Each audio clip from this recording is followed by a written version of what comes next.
This is the summary created from the video, Lecture 9 Communication Styles. This video explores different communication styles and their impact on our daily interactions.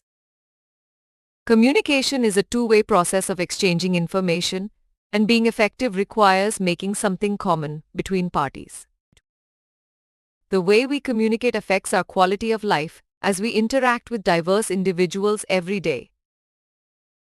Noble communicators are direct truth tellers who focus on expressing personal views freely, without concern for consequences. While noble communicators lend credibility and can be assertive speakers, they may come across as aggressive or intolerant of deviations.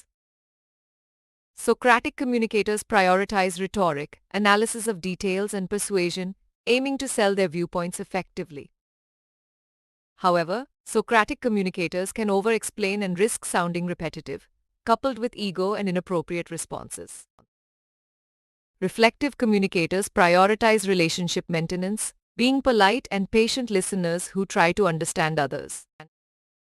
Reflective communicators may be overly cautious, sacrificing open expression in favor of preserving relationships. To foster meaningful connections, it's crucial to understand and adapt our communication styles to match the audience and context. By developing strategies to identify and utilize appropriate styles, we enhance our interpersonal effectiveness and achieve positive outcomes. Please stay tuned for more summary videos.